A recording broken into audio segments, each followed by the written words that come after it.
Welcome back, deep divers. Today, we're going to explore this really fascinating, at least for me, intersection of culture and psychotherapy. Mm. We've got a bunch of different sources to sort of unpack, textbook excerpts, we've got some case studies, and even some expert opinions.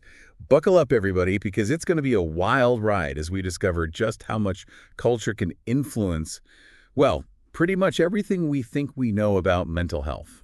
I think you really hit the nail on the head when you said that we kind of tend to assume that mental health is this sort of universal experience, Right. when in reality, it's way more intricate than that. And culture, in all its different forms, plays a huge role in how we experience and express and even seek help for how we're feeling. Yeah, that's true. It makes me realize, like, how much I might just be taking for granted, assuming that everybody thinks about these things the same way I do. Yeah. So, when we say culture, what exactly are we talking about here in terms of its impact on therapy? Okay, so think of it like this. Culture is like this collection of values, beliefs, practices, all those like threads that kind of weave together a group of people. And it's the lens through which we view the world, and that includes the world of mental health. So we're not just talking about nationality here, right? Yeah. It's a lot broader than that. Exactly. We're talking about things like religion, socioeconomic status, gender roles, sexual orientation, even like historical experiences of a community. All of those things color how individuals approach and cope with their mental health challenges. Okay, so let's dive into some real-life examples here. One of the sources we have, it's in chapter 12, talks about this Japanese-American woman who's, like, hesitant to open up about her war trauma to her therapist. What's going on there? Why would that be? Well, it's a really powerful illustration of how, cultural values can directly impact communication and therapy. Yep. So think about it. In a lot of cultures, there's a huge emphasis on shielding other people from emotional burdens. Yeah. So, you can imagine the conflict that this woman might be experiencing, right? She's dealing with this immense trauma, but on the other hand, she's been raised to not burden other people with her problems. So she might be hesitant to share all of that with her therapist. That makes you wonder how many people out there are struggling silently because they don't feel like they can share their true experiences. That's a really good point, and it's something that's really important for therapists to consider. It's absolutely paramount to create a space where patients feel safe and understood no matter what their background is, and to be attuned to those subtle cues and create an environment that's totally free of judgment. Yeah.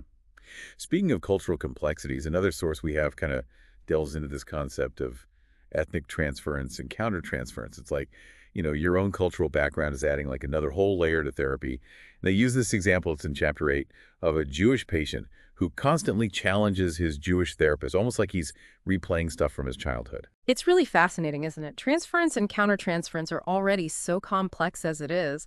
But then when you add in the dimension of, shared or different ethnic backgrounds, things get even more nuanced. And as therapists, we really need to be aware of how our own cultural experiences might color how we see our patients and how we react to them. Right. And I guess the same goes for the patient, right? Yeah. Their past experiences with people from the therapist ethnic group could also influence how that relationship goes, too. Precisely. And these dynamics, which are often unconscious, can create obstacles and opportunities in therapy. But by acknowledging them and exploring them, therapists can actually gain really valuable insights into the patient's inner world. Imagine the therapist in this case study using those dynamics as like a starting point to understand the patient's ingrained patterns of relating to authority. Okay, this next case study from our sources was really interesting to me. Have you ever heard of DACAT syndrome? Oh, yes, DAT syndrome, primarily found in India. It's a great example of how deeply cultural beliefs can really shape how we see our own bodies. Yeah. And it involves this fear of semen loss, which is traditionally believed to lead to physical and mental weakness. Wow. It's wild how these beliefs can actually manifest in, like, real symptoms. The source mentions, like, fatigue and anxiety, and even things as serious as, like, suicidal thoughts. And what's even more interesting is how this cultural understanding then shapes the treatment approach. Yeah. So the traditional remedies often involve things like yoga and restrictions on sexual activity. So it's this very holistic perspective that emphasizes that the mind and body are interconnected. Yeah, it makes you think, like, how differently we might view the same symptoms just based on where we come from and what we believe. If we're not mindful of those differences as therapists, we could misinterpret what the patient's going through and miss out on chances to understand and connect with them. So stepping back for a second, what do you think are some of the most important takeaways so far? Like, Why should our listeners even care about all of this? It's not about becoming like a cultural encyclopedia or memorizing all these syndromes. It's about cultivating this deeper awareness of like the invisible forces that shape how we see things and what we go through, and realizing that our own cultural lens might limit our understanding of someone else's reality. I like that. It's not about erasing our own perspectives, but just kind of acknowledging that they exist. Yeah. And they might not always line up with what our patient is experiencing. Exactly. And that awareness is the first step towards providing care that is truly empathetic and truly effective. Okay, this next source we have kind of takes us on a global tour.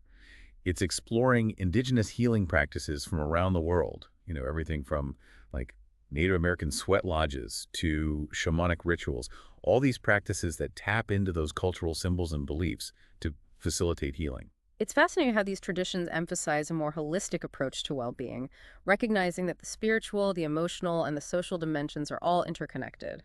It's different from the more biologically focused approach that we often see in Western medicine.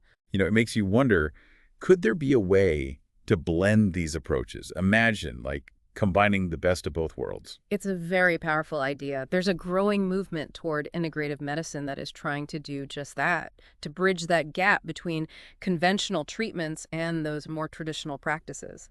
Imagine a therapist who understands their patient's cultural context and then suggests incorporating elements of those practices into their treatment plan.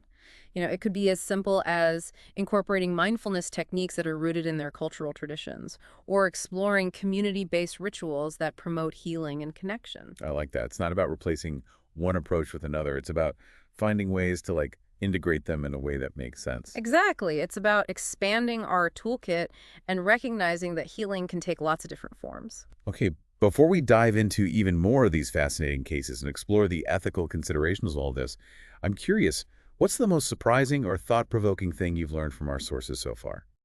For me, it's the realization that something as simple as medication can be seen so differently just based on your cultural background. For example, we have this case study, it's in Chapter 9, about Chinese patients taking lithium. They actually viewed the side effect of increased urination as a positive thing because, in their understanding, it meant that their body was getting rid of toxins. I never would have thought of it that way. It's a good reminder that what we consider normal or expected might not be universal. Exactly. And as therapists and healthcare providers, we need to be mindful of these potential differences in perception and be willing to ask questions. Imagine a doctor dismissing a patient's concerns about a medication's side effects without even considering their cultural beliefs. It could lead to mistrust and them not taking their medication and ultimately just hurt the healing process. It's not just about being polite or politically correct. It's about providing effective care that respects the patient's beliefs and values. Exactly. It's about recognizing that cultural understanding is an essential ingredient in the recipe for healing and well-being. Okay, so let's delve a little deeper into this idea of family dynamics, which are often so intertwined with cultural values. One of the sources we have, it's Chapter 11, presents this really compelling case about a Cambodian refugee woman. She's sort of caught between these traditional family duties and her own mental health needs. It's heartbreaking, to think that someone could feel torn between their cultural obligations and their own well-being. Like, how do you even reconcile those two things? And it highlights really crucial consideration for therapists who are working with patients from, more collectivist cultures where the individual's needs aren't always going to come first. We can't just assume that, what we think is right in Western culture is going to be the right approach for everybody. Family plays such a central role in so many cultures. But those roles, those expectations, they can sometimes clash with individual needs, especially when mental health is involved. So how does the therapist navigate that? It seems so delicate. It's about becoming like a cultural broker, bridging the gap between the patient's cultural values and the therapeutic goals. Mhm. Imagine the therapist in this case, maybe facilitating a family session, not to impose Western ideas, but to create a space where everyone's voice can be heard and respected. It could be about helping the family understand and support the patient's needs while also making sure they're still honoring their cultural values. It sounds like it requires so much sensitivity and nuance. It's not an easy task. No, it's about finding that sweet spot where cultural sensitivity and individual well-being kind of intersect. Okay, before we get too far ahead of ourselves here, I want to rewind for a second. We talked earlier about ethnic transference and countertransference, and there was this case about a Jewish man seeking therapy from a Jewish therapist. And what was really interesting to me was how he specifically asked for someone with a Yiddish cup. Can you remind me what that means? Sure.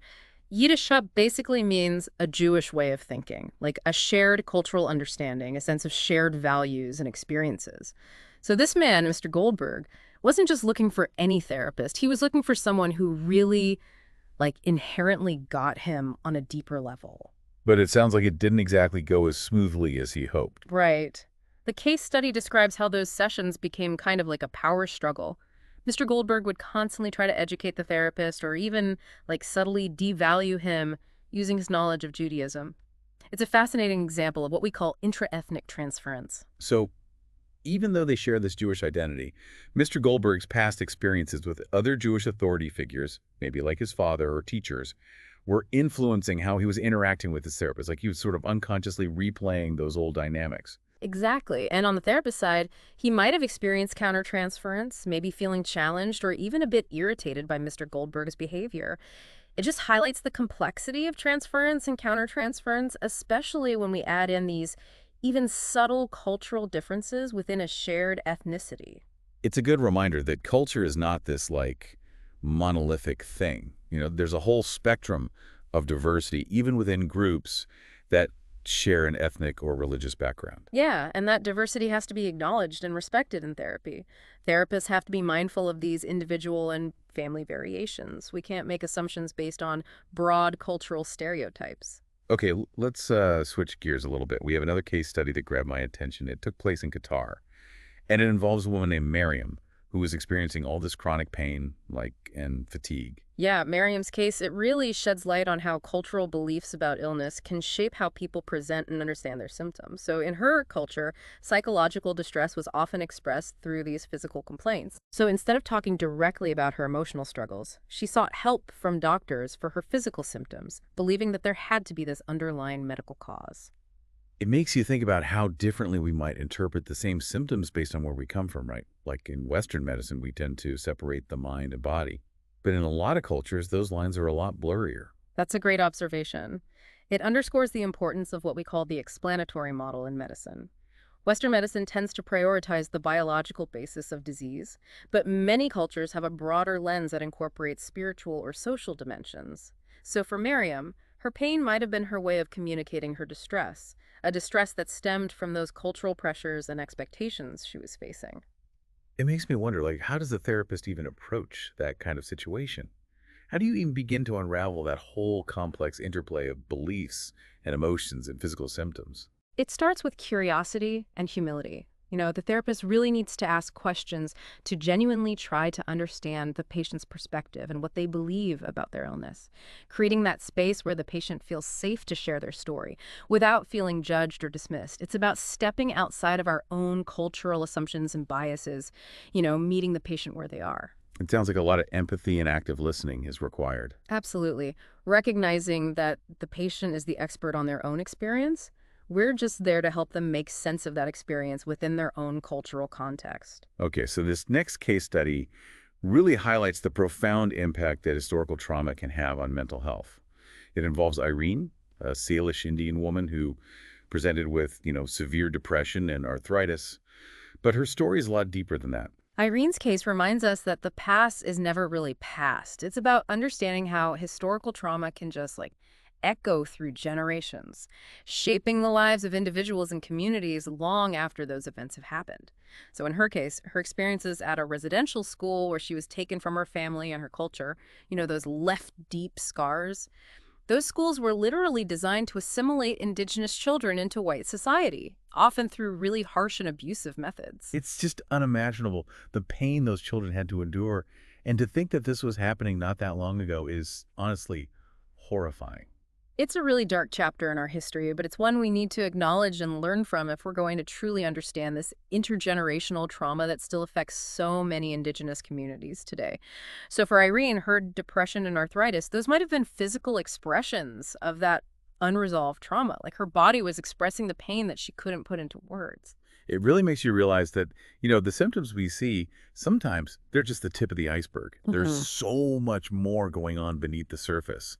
Exactly. And we have to be attuned to that as therapists, to listen for those whispers of history that are echoing in our patients' stories. You know what really struck me about Irene's case was that she was diagnosed with psychotic depression after she was arrested for being intoxicated and started singing a traditional spirit song in her jail cell. That detail just shows how dangerous cultural misunderstandings can be in mental health care. The police officers, they didn't understand Irene's background, they misinterpreted her behavior. And it's a clear example of how cultural differences can be pathologized, how individuals from marginalized communities are so easily misdiagnosed and mistreated. Makes you think about the biases we all have, whether we're aware of them or not. As therapists, we have to constantly be checking our own assumptions and being willing to challenge our own perspectives. That's really the essence of cultural humility, recognizing that our own cultural lens might limit our understanding of someone else's reality. We have to approach our patients with curiosity and a willingness to learn, recognizing that they are the experts on their own experiences and cultures. Okay, this next case study focuses on a Japanese-American woman named Mariko Smith, who was grappling with the grief of losing her son. Her story offers a glimpse into the cultural nuances of grief and mourning. She was really struggling to cope with her son's death, but she was also hesitant to burden her family with her sorrow, which is something you see in a lot of collectivist cultures. Maintaining that harmony and minimizing the burden on others.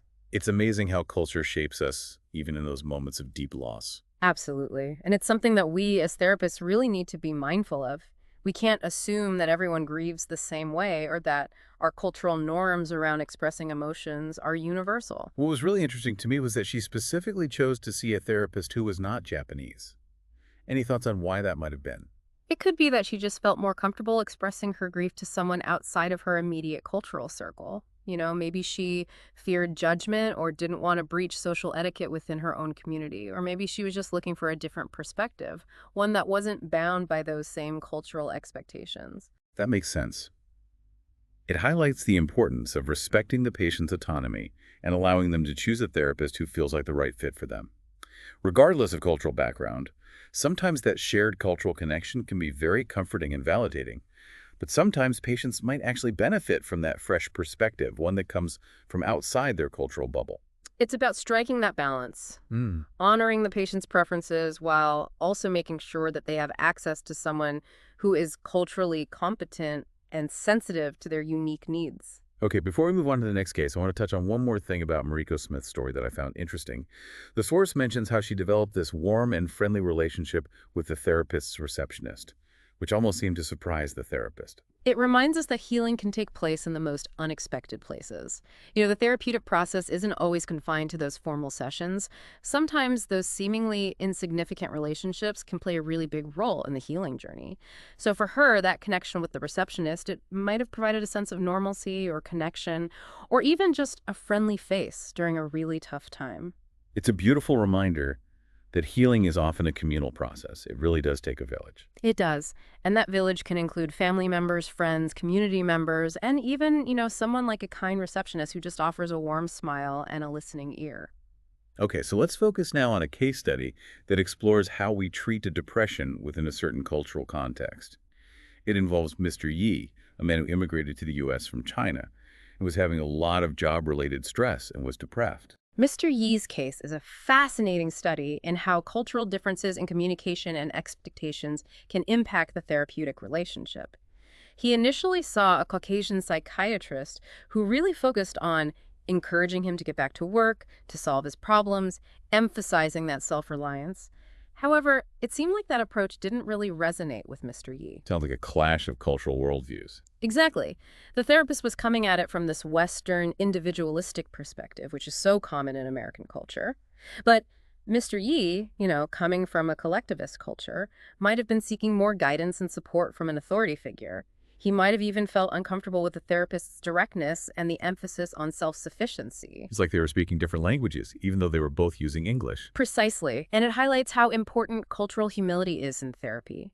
Recognizing that the therapist's way is not the only way, that different cultures have different ways of approaching problems, expressing emotions, seeking help. So did Mr. Yi eventually find a therapist who understood him better? He did, thankfully. He was referred to a Chinese-speaking psychiatrist who was able to connect with him on a deeper cultural level. This new therapist understood the importance of respect for authority in Chinese culture and was able to establish a more, I guess you could say, paternalistic therapeutic relationship, Hmm. one that Mr. Yi felt more comfortable with. It wasn't just about speaking the same language, but also speaking the same cultural language, understanding those unspoken rules and expectations. That shared cultural understanding must have made a huge difference in building trust and rapport. I'm sure it did. But it's important to remember that shared ethnicity doesn't automatically guarantee a successful therapeutic relationship. Individual personalities and experiences and communication styles, all of that still matters. Another aspect of Mr. Yi's case that I found really interesting was his decision to stop taking his medication without telling his doctor. In Western medicine, that's often seen as being non-compliant. But I wonder if there's a different cultural interpretation at play here. That's a great point. From a Western perspective, we might see it as not following medical advice, right? But from a cultural perspective, it could have been Mr. Yi's way of asserting his autonomy, or maybe expressing discomfort with those side effects. In some cultures, directly questioning or challenging a doctor's authority, it can be seen as disrespectful. So instead of saying anything, he just stopped taking the medicine. It really underscores the importance of open communication between doctors and patients, especially when there might be those cultural differences. Doctors have to be sensitive to those nuances and make patients feel comfortable asking questions and expressing concerns. Absolutely. It's about building that partnership based on mutual respect and understanding, recognizing that the patient is an active participant in their own healing journey. Wow, this deep dive is really making me rethink all my assumptions about mental health and therapy. It's a lot more complicated than I realized. That's the beauty of exploring all these different perspectives. It challenges us to step outside of our comfort zones and embrace the complexity of human experience. It reminds us that there is no one-size-fits-all approach to healing, that cultural understanding is essential for providing effective and compassionate care. I'm curious, what's the most important takeaway for our listeners so far? That's a tough one. There's so much to learn from these cases. But if I had to pick one, I'd say it's recognizing that culture isn't just some abstract concept. It's a living, breathing force that shapes everything we do, including how we experience, express, and seek help for our mental health. I love that. It's not just about being aware of these cultural differences. It's about understanding how those differences impact people's lives in real ways. Exactly. And that understanding is the foundation for building trust, for making those connections, and ultimately for helping people heal. Okay, so before we wrap up this section of our deep dive, I want to talk about something we haven't explicitly discussed yet, the idea of historical trauma. We've seen hints of it in some of the cases, but I think it deserves its own conversation. You're right. Historical trauma is a very powerful force that can't be ignored, especially when we're working with marginalized communities. It refers to the emotional and psychological wounding that happens across generations as a result of those big group trauma experiences, like slavery, genocide, forced assimilation. It's not just about the past, right? It's about how those historical events continue to impact individuals, families, entire communities today. Exactly. And this trauma can show up in so many ways. From mental health issues and substance abuse to family conflicts, distrust of authority, and even physical health problems.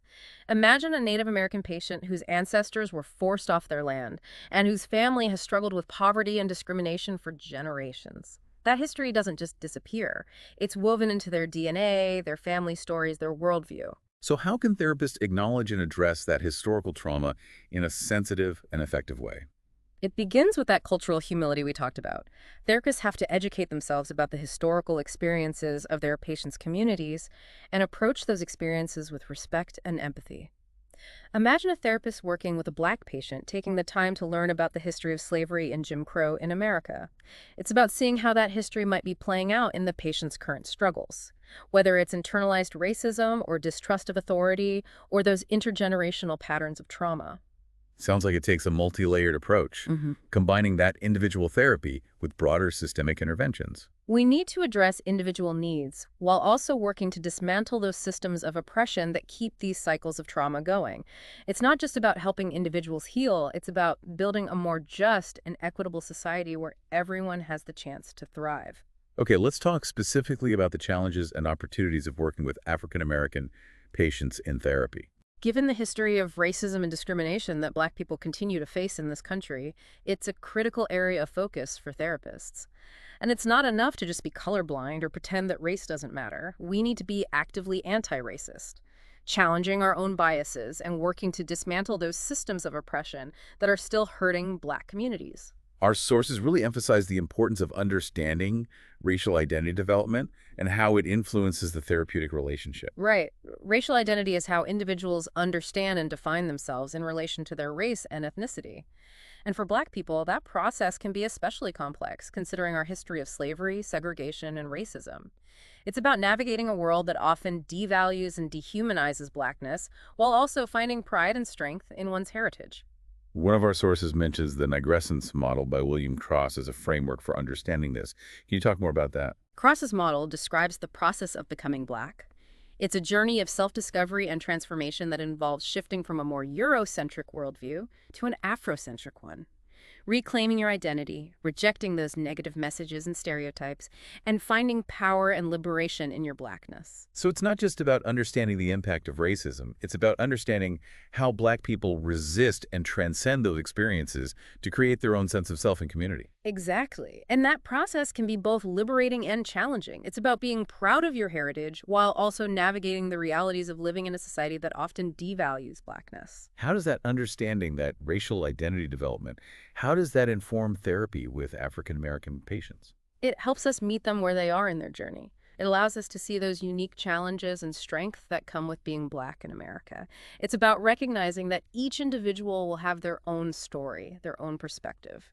So for instance, a patient who's in those early stages of nigrescence, they might be struggling with internalized racism or feeling pressure to conform to white norms. Right. And a therapist who gets that can help that patient explore those feelings, challenge those messages, and really embrace their authentic self. Our sources also talk about addressing racial trauma in therapy with Black patients. Can you elaborate on that a bit more? Sure, racial trauma is that mental and emotional injury caused by racism and discrimination. And it shows up in all kinds of ways, from anxiety and depression to PTSD, complex trauma, even physical health issues. It's not just about those individual acts of racism, is it? It's about the overall impact of living in a society that systematically disadvantages and dehumanizes Black people. You're right. It's those constant microaggressions, the implicit bias, the fear of violence, the feeling of not belonging, that weight of history. So how can therapists help their Black patients heal from all of that?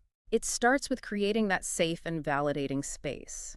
Acknowledging the reality of racism, listening to the patient's experiences, and affirming those feelings of anger, sadness, fear, letting them know that their experiences are valid, even if they don't match our own understanding of the world. It's also about empowering patients to challenge those racist systems and advocate for themselves. Absolutely.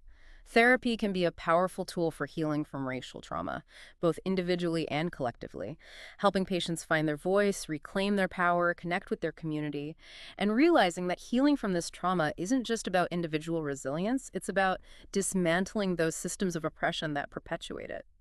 One of our sources had this compelling case study about Mrs. Jackson, an African-American woman who was struggling with depression, anxiety, flashbacks, all stemming from childhood sexual abuse and then the more recent death of her sister. Mrs. Jackson's case highlights that intersectionality of trauma, race, and gender. She was dealing with the trauma of abuse, but that trauma was also shaped by her experiences as a Black woman in a racist and sexist society. You can imagine how vulnerable she must have felt. And she specifically asked for a Black woman therapist, which speaks volumes about the power of representation in the therapeutic process. Makes you wonder, doesn't it? Whether a therapist of a different race or gender could have effectively treated her. While shared identity isn't a guarantee of success, it can certainly make it easier to build trust and understanding, especially when dealing with sensitive topics like this. It sounds like it really comes down to the therapist's willingness to be constantly learning and growing, challenging their own biases, and knowing the limitations of their own cultural perspective. That's right. Cultural competency isn't a destination, it's an ongoing journey. We're always questioning our assumptions, looking for new knowledge, and being open to learning from our patients. We'll never arrive when it comes to cultural understanding. The important thing is to stay curious, stay humble, and be committed to growing. Okay, let's switch gears and talk about the experiences of Hispanic veterans, the unique challenges they face when it comes to accessing and receiving mental health care. It's a critical area to focus on, especially given how much Hispanic Americans contribute to the U.S. military. There are cultural factors that influence how they seek help and the kinds of treatment they prefer. We often talk about the invisible wounds of war, but for many Hispanic veterans, those wounds are made worse by the stigma around mental health in their culture and the lack of culturally appropriate services. One of our sources talks about personalismo, which is this core value in Hispanic culture. Can you explain what that is and how it might influence the therapeutic process? Personalismo is all about those personal relationships. It's about building trust through warmth, empathy, and real connection. Imagine a Hispanic veteran who's dealing with PTSD. He might not open up to a therapist who seems distant or impersonal. So personalismo in therapy might mean that Hispanic patients really need to feel that strong connection with their therapist. Right. They want a therapist who's not only competent, but also personable, approachable, and understands their culture. Someone who feels like a real person, not just a professional. Our sources also discuss the importance of understanding familismo, another key value. Familismo highlights the central role that family plays in Hispanic life. It's those strong family ties, loyalty, obligation to take care of each other. For a lot of Hispanic veterans, their family is their main source of support. So when it comes to therapy, this might mean that these patients are more likely to involve family in their treatment, ask for advice, bring them to sessions, even make decisions based on what their family needs and wants. Absolutely. Therapists need to be aware of these values and adjust their approach accordingly. Maybe incorporate family members, be flexible with scheduling to accommodate family obligations, even conduct therapy in the patient's home. It sounds like therapists need to be willing to think outside the box a bit, to meet the patient where they are. Exactly. It's about recognizing that the therapeutic process isn't always straightforward or limited to an office setting. You have to be creative, flexible, and culturally responsive. Our sources also mention these cultural idioms of distress that are common among Hispanic patients. What are some of those, and how can therapists be sensitive to those differences in communication? It's about how they communicate their distress. Hispanic patients might talk about physical symptoms instead of directly talking about their emotions. Like, they might complain of headaches or stomach aches as a way of expressing their anxiety or depression. Like their bodies are speaking the language their words can't. And therapists need to recognize those differences and not misinterpret those complaints as just physical problems. Ask the right questions, listen for that underlying emotional distress, and make sure the patient feels validated. One of our sources has a series of case studies that involve Hispanic veterans, each highlighting different things to consider in therapy. Let's look closer at a few of them. One case is about Mr. Rodriguez, a veteran struggling with PTSD who didn't want to share his war experiences with his female I'm therapist. curious, what could have been going on there? What would make him hesitant? Well, a lot of it stemmed from those traditional Hispanic gender roles, which emphasize protecting women from distressing or graphic information. He might have thought it was inappropriate or disrespectful to burden her with those details. So cultural norms around gender can really impact the therapy process. It's a good reminder. So what can a therapist do? Well, sensitivity and open communication are key. The therapist could acknowledge Mr. Rodriguez's concerns, maybe even offer him the option of a male therapist if he'd be more comfortable with that. Or they could explore those cultural concerns in therapy, helping him see that sharing his experiences wouldn't be a burden. It's about giving the patient a space to express their concerns, to make choices that feel right within their own value system. Exactly. It's respecting their autonomy and also giving them information and support. Another case study we have is about Ms. Garduno. She's a lesbian veteran who was dealing with PTSD and having some issues in her relationship. Ms. Garduno's case highlights the intersection of cultural values, sexual orientation, and trauma.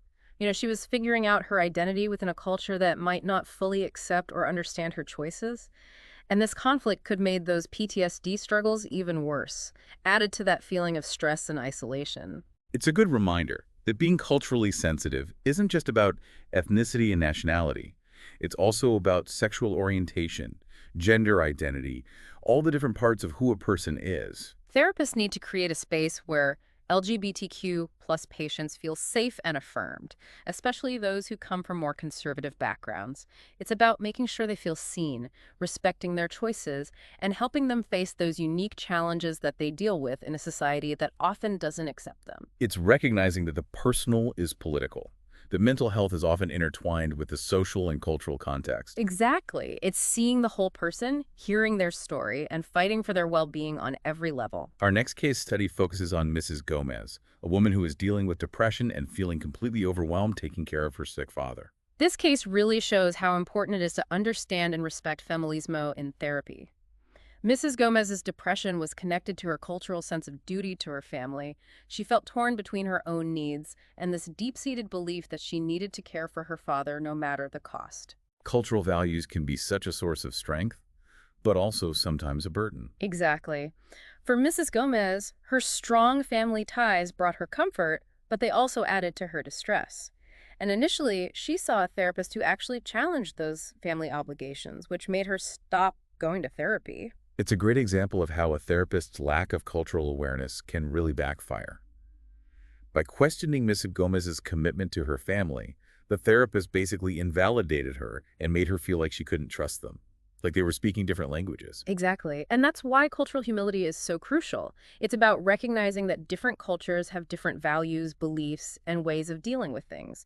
It's about respecting the patient's worldview, even if it's different from ours, and finding a way to work within that worldview. I'm glad Mrs. Gomez ended up being referred to a Hispanic female therapist who got where she was coming from. It made a huge difference. That new therapist was able to build trust and help Miss Gomez find ways to cope without giving up her family responsibilities. It wasn't about making her choose, it was about helping her find a way to honor both. These cases really show that cultural awareness is not just some theory. It's a real thing that impacts our patients' lives. Culture isn't some abstract idea. It shapes everything. Our values, beliefs, behaviors, how we see the world. And therapists who ignore that, well, they risk doing real harm. Good intentions aren't enough. We have to be informed, sensitive, and responsive. Okay, before we move on to the last part of our deep dive, let's talk about the unique challenges of working with Southeast Asian refugees, specifically those who have experienced trauma. This is a group that has seen some unimaginable things. War, genocide, persecution. They carry the weight of those experiences, and they're often struggling to adjust to a new culture and rebuild their lives. Think about the strength and resilience it takes to survive things like that and then start over in a totally foreign place. I can't even imagine. And their trauma goes beyond just their individual experiences. It's that collective trauma of their communities and their homelands. The trauma of war, displacement, losing loved ones, and having their whole culture ripped apart. And that trauma can be passed down. It can shape the lives of their children and grandchildren. Our sources talk about the long-term impact of that trauma, those high rates of PTSD, depression, anxiety, and even physical problems. The symptoms are all over the place, and they're often mixed in with cultural beliefs and coping mechanisms. So for a lot of these refugees, their trauma might come out as physical pain, nightmares, flashbacks, withdrawing from people, or having trouble trusting. They might also struggle with cultural bereavement, this deep grief and loss for their home, their culture, their way of life. It's heartbreaking to think about what they've been through and the challenges they still face. It is. And it's why we need those specialized, culturally sensitive treatment approaches.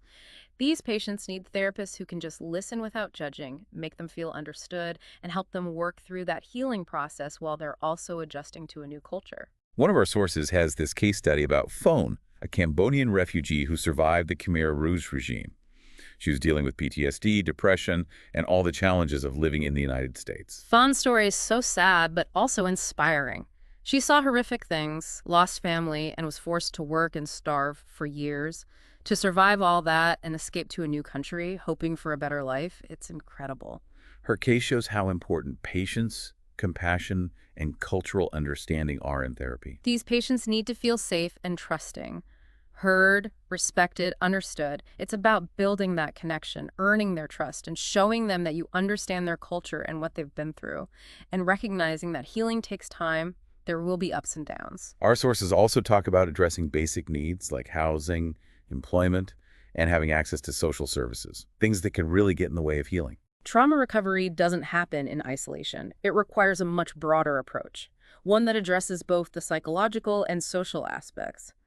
Imagine a refugee who's dealing with PTSD, but they're also homeless and can't find work. How are they supposed to focus on their emotional well-being when they're struggling to survive? It reminds us that therapy isn't just about talking about problems, it's about actually creating conditions where healing can happen. Exactly. And that might mean connecting patients with resources, advocating for their rights, helping them figure out how to navigate this new country. Another thing our sources emphasize is addressing cultural bereavement, that deep sense of grief and loss when refugees are separated from their homeland and their culture. Cultural bereavement can be a huge obstacle. It's that feeling of being lost, disconnected, not belonging anywhere. Yeah. Imagine losing not just your home and loved ones, but your language, your traditions, your entire sense of belonging. It's like losing a part of yourself. So it's not just the trauma of what happened, it's that ongoing loss of who they are. And that needs to be addressed and validated in therapy, helping them connect with their culture in their new home, whether it's through community groups or cultural events or staying connected to family and friends back in their homeland. It's about helping them bring their past and present together. Finding that balance between holding on and moving forward. Exactly. It takes sensitivity, creativity, and a deep understanding of how complex cultural identity and adaptation really are. Our sources also talk about another layer to working with refugees, especially those who've been through so much trauma, something therapists need to be aware of for their own sake. You're talking about vicarious trauma. Yes, the toll it can take on therapists who are constantly hearing these stories of pain and suffering. It's a real risk for those of us in this field, especially when we're working with people who have experienced such extreme trauma. It's like we absorb those shock waves, and it can lead to compassion fatigue, burnout, secondary traumatic stress, all these things that can really affect our own well-being and ultimately our ability to do our jobs and help people. It makes me think of that saying, you can't pour from an empty cup. Therapists need to take care of themselves if they want to be there for their patients. It's not selfish at all. It's absolutely necessary. Self-care is a must for therapists. It's about knowing our limits, setting those boundaries, and finding ways to process all that emotional weight. Maybe that's supervision, personal therapy, mindfulness, or just finding healthy ways to deal with stress. It's about admitting that we're not superheroes. We're human beings. We're affected by the things we hear and the pain we witness. And that's okay. That's part of what makes us good therapists. But we have to be aware of the cost and take care of ourselves so we can keep doing this work. Okay, I think we've talked a lot about working with adults from different cultural backgrounds, but our sources also talk about the challenges of working with adolescents. Adolescence is already such a time of change and upheaval, right? Figuring out who you are, becoming more independent, navigating all those social dynamics, and then you add culture and family into the mix, and it gets even more complicated. It makes me think about how different cultures view the teenage years. Like in some, it's all about rebellion and individuality, but in others, it's more about conforming to family and community expectations. And those different perspectives can be tough for therapists who might be working with teens from cultures very different from their own. Imagine a therapist encouraging a teenager to express their anger, to stand up for themselves, not realizing that those behaviors might be seen as completely unacceptable in the teen's culture. It's a great example of how good intentions can actually do more harm than good. Therapists need to be really careful about imposing their values on patients, especially when those values clash with how the patient was raised. It's about meeting that teenager where they are, figuring out their struggles and their strengths, and helping them make sense of adolescence within their own culture. Our sources also emphasize being aware of how acculturation affects adolescent mental health. Right, acculturation is that process of adapting to a new culture. And for teens who are immigrants or children of immigrants, it can be a real challenge. They're juggling the values of their family's culture and the dominant culture of their new home. It's like they're caught between two worlds, trying to fit in with their peers while also honoring their family's traditions. It's like leading a double life, Mm. trying to be two different people. And that can be so isolating and confusing. It can lead to anxiety and depression. Imagine a teenage girl whose parents are pushing her to stick to traditional values, but she's also drawn to the more liberal norms of her American friends. That kind of conflict can be incredibly stressful. Therapists need to be able to see those cultural tensions and help these teenagers find their way. Absolutely. It's about helping them strike that balance, honoring their heritage while also embracing their new identity, helping them bridge that gap between their family and the world outside. Our sources have some really good case studies that show just how complex it is to work with adolescents from different backgrounds. One that really stood out to me was Tran, a 14-year-old Vietnamese girl who tried to take her own life after her sister found out she was secretly dating her sister's boyfriend. It might seem like typical teenage drama, but it goes deeper than that. When you look closer, you see how those cultural values around family, loyalty, and shame played a big part in transactions. In Vietnamese culture, family harmony is so important, and transactions could have been seen as betraying her family, bringing shame on everyone. It's a good reminder that therapists need to understand cultural differences in how families work, not judge or impose our own values. Right. It's about understanding why the teenager is acting that way and working with the family to find solutions that respect their values and beliefs. It's not about saying the behavior is okay, it's about understanding it. Another one that I remember was Jimmy, a 17-year-old Vietnamese boy who was trying to become more independent from his parents. His therapist, a white male, encouraged him to express his anger and stand up for himself. Mhm. But that didn't go over well. What do you think happened there? That's what happens when we give advice without thinking about the cultural context. The therapist's advice didn't fit with Jimmy's upbringing, which emphasized respecting your elders. Telling him to get angry and challenge his parents probably felt really disrespectful and disloyal to Jimmy. It shows how important it is to be aware of those power dynamics, especially when you're working with teens from cultures where hierarchy and respect for elders are so important. It doesn't mean we should avoid difficult conversations or shy away from helping them with conflict and autonomy. It's about being sensitive, realizing that what's seen as healthy assertiveness in one culture might be seen as defiance in another. Okay, I think we have to talk about this one case study. It raises some real ethical concerns. It's about Malia, a 17-year-old native Hawaiian girl who was struggling with drugs, family problems, and prostitution. She became very attached to her therapist, a white psychologist. He ended up quitting his job and marrying her. That case is so disturbing. It really shows how important it is to maintain professional boundaries and avoid taking advantage of patients. What that therapist did was completely inappropriate and harmful. Malia was incredibly vulnerable and might have felt like she had to go along with his feelings. It's a reminder that therapists have a responsibility to protect their patients. Culture doesn't change that. We can't use culture as an excuse to hurt people. Exactly. This isn't about cultural differences. It's about a betrayal of trust and breaking ethical rules that are supposed to apply to everyone. Okay, let's move on to something a little less disturbing. Our sources also talk about how tricky it can be to involve parents in therapy with adolescents from different cultures. It can be a real minefield. In some cultures, parents are very involved in their kids' lives and expect to be part of everything. They might want to be in the sessions, know all the details, even tell the therapist what to do. But in Western cultures, the focus is more on the teenager's privacy. Sounds like it could lead to some real clashes. It can. And that's why therapists have to be sensitive and flexible. Find a way to balance the teenager's need for independence with the parent's cultural values. So what can therapists do? How can they handle that? Maybe have separate sessions with the teen and the parents. Explain confidentiality to everyone. Find ways to include parents without breaking that confidentiality. Maybe even educate parents about how teenagers develop and help them understand why it's important to let their kids become more independent. Finding that middle ground where everyone feels respected. And remembering that family means different things in different cultures. It's not always just parents and kids. It might include grandparents, aunts, uncles, other relatives.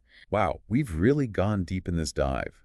We've explored how culture affects therapy in so many ways, from how people describe their symptoms and communicate, to family dynamics, dealing with trauma, ethical issues, and those unique challenges of working with different age groups. It's been a pretty incredible journey. It really shows you the richness and complexity of the human experience. We started by talking about how culture isn't just some side note in therapy. It's the very foundation of our human experience. It shapes how we see ourselves, our relationships, and the world. I feel like we've come full circle. We have, and it's a good reminder that cultural competence is not about being politically correct. It's about providing care that really respects the diversity of our patients' experiences. It's about seeing our patients as individuals with their own stories, their own identities, their own cultural perspectives. And as therapists, we have to meet them where they are, listen with open hearts, and be there for them as they heal and grow. So well said. What's the one thing you'd want our listeners to take away from this deep dive? I hope they walk away feeling curious and wanting to keep learning. The world of culture and mental health is huge, and it's always changing. There's always something new to learn, something new to explore. And the more we learn, the better we'll be at providing care that's compassionate and culturally sensitive. Beautifully put. So to everyone listening, thank you for joining us on this deep dive. We hope you learned something, maybe had your assumptions challenged a bit, and that you'll keep exploring this fascinating world of culture and psychotherapy. Until next time, keep diving deep.